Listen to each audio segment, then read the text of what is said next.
What's up, tribe? How you guys doing? This is going to be a quick rant and review of last night's episode, the double eviction for Big Brother season 25. I think we're on episode 34 now. I'll have it right in the description. Well, I think I'm going to have it right in the description. So, last night was a double eviction. It's probably the last double eviction of the season because after the night, we're down to 5, I believe. We're down to, well, let me see. 1, 2, 3, 4, 5. Yeah, we're down to 5. So, they said in 2 weeks is the season finale, so whatever's going to happen is going to happen in the next 2 weeks. Now, based on what happened last night and who I know the new HOH is, I can pretty much tell you what's going to happen. But as you know, I review what we see on screen and not so much the live feeds. I don't have a problem with you leaving things in the comments, but just remember, I review the edit that CBS shows us, okay? Which we know isn't always the same, okay? So last night we got, like I said, it was a double eviction, so a lot happened in an hour. But let me start with the narrative that they were sharing with us that Miss Felicia goes to Jag to tell Jag that Cirie told him that Matt is gunning for him. Now, when I first saw that, I was like, no, Miss Felicia, no. Because I feel like, on one hand, I understand where she's coming from. She's like, listen, I need to create my own path to the finals, right? And I need to let Jag know, because it looks like Jag ain't gonna stop winning stuff. So I need to let Jag know that, hey, I'm probably the right person to sit next to you on that seat come finals, right? I'm gonna go ahead and be honest with y'all. If I'm on the jury and I'm voting based on gameplay, well, I'll get to that. Because there's a lot of variations that go into that. Well, I'm going to say it now because I'll forget. Jag has become a comp beast. Like, his resume as far as what he has won can't be topped. Like, nobody this season has won more than him. If Cameron had stayed in the house, maybe they would have had some sort of been some competition. But Jag has definitely become a comp beast. The problem is his strategy sucks, okay? But if I want to talk about who the mastermind is, who's been playing the chessboard the whole season, baby, it's Cirie. And I don't care what nobody say. Y'all may not like her gameplay. Y'all may not like what she... But Cirie has sat back. For the most part, she has stayed under the radar. She's only been on the block one time, and that was really a fluke. And again, when Izzy and Jared were there, she literally was running the house and not getting her hands dirty. Now she has placed herself in a space where Matt wants to take her with him. Even though he has the final 2 with Jag, he wants to make a space for Cirie. Cirie will probably make it to the final 3. Now, Cirie can't win nothing. She hasn't been trying, I don't think. I'll be honest with y'all.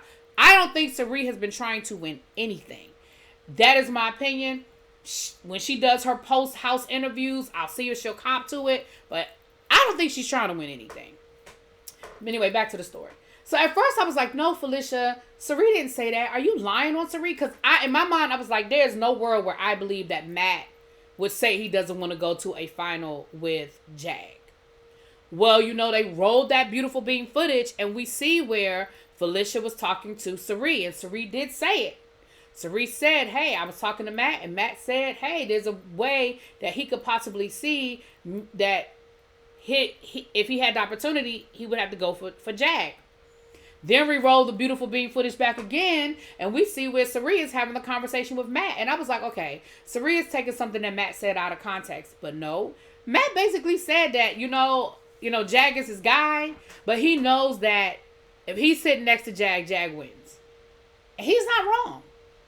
Right? He's not wrong. Jag has played a pretty good social game. Like, people don't hate him. Like, they're mad at him now because he keeps winning. But they don't hate him like they hated Cameron. And he's winning. And he is a comp beast. And honestly, I think he's in the final 2. Now, who's sitting next to him? I don't know. But unless some weird fluke happens over the next 2 weeks, Jag is there. That's my opinion. So we get to the first eviction. It's Blue in America. They have convinced the house to evict Blue, which I think is stupid. Because assuming this wasn't a double eviction, you leave America in the house and you give America a chance to win HOH and come for your neck, Jag. I have no idea why you keep her over Blue, but whatever. Blue gets evicted. Now, Julie has let them know that it's a double eviction. Blue really thought she was playing a good game. She thought she got evicted because of her gameplay. Girl,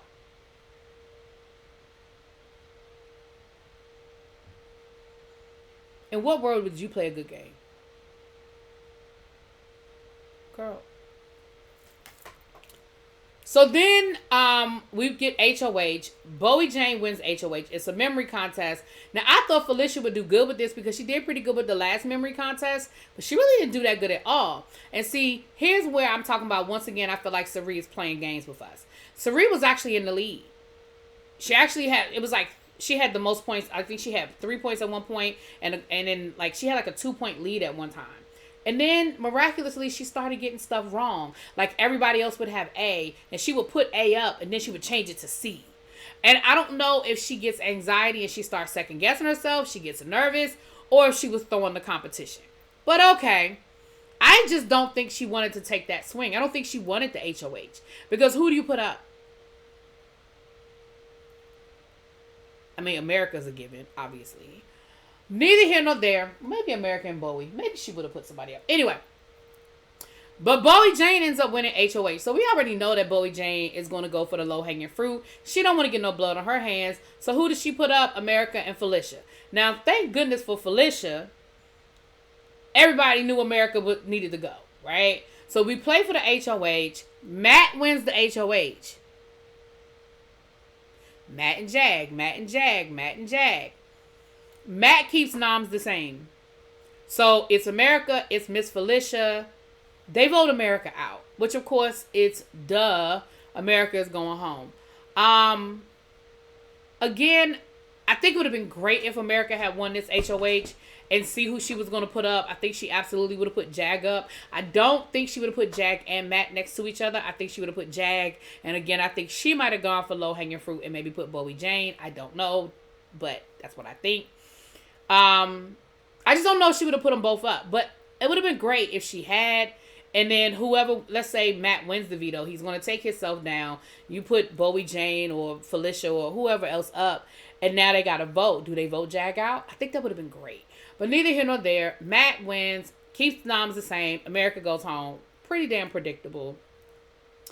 Now, I know who the new HOH is. I'm not going to spoil it for you guys here because, again, you guys may not watch, the live feeds or whatever, but I know who the new HOH is. Based on that information, I just feel like we're headed to a predictable ending to this lackluster season. So I think it's an appropriate ending to this lackluster season that we have had. Big Brother, I think it's time for an All-Stars edition, not a celebrity edition. I think your next move needs to be an All-Stars edition because this season just didn't give us Big Brother people anything. Like, I have so many people that love Big Brother that have stopped watching this season or whatever. It's not given. So I think an All-Star season will be a great shot in the arm for the franchise. And I think y'all need to do that sooner rather than later. Like, I feel like y'all need to have that ready like late spring, early, like late winter, early spring. I definitely would love to see people from the last 3 seasons in an All-Star. I don't even want to start calling off names, but I definitely would be here for it. I think most of who you would pick, I can't say all, most of the people you would probably pick to come back, I think will make some great I just think it would be some great competition. Now, I think that even though this season as a whole has been lackluster, I think some of the people in this season could definitely come back and it would be a different, like Izzy, I think could come back and it would be a different type of feel with the strategy or what have you. Because Izzy, Cameron definitely, I would love to see Cameron come back. As much as I did not like Cameron, I started liking Cameron because he was the only one that was willing to take the shots. So I was definitely here for Cameron.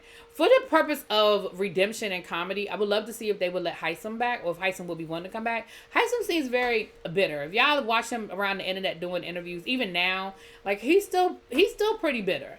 I would love to see him have a redemption story. So I would love to see an All-Star season. And I think it should be heavy on people from the last 3 to 4 seasons. I don't want too many people from the cookout because I don't want a cookout replay. But of course, I would love to see people from the cookout come back. I think Tiffany would definitely come back. Derek would come back. So I'm here for it. I'm going on a whole nother conversation now. But the double eviction gave me what I needed as far as just getting more Like Blue needed to go. But I'm definitely interested to see how Sari navigates this next nom. I don't know who the nominees are, but based on who the HOH is, I'm pretty sure I know who's going up on the block. But again, we'll see how the veto goes and what happens at the live eviction. Anyway, I'll see you guys back here Sunday. Talk to y'all later. Peace.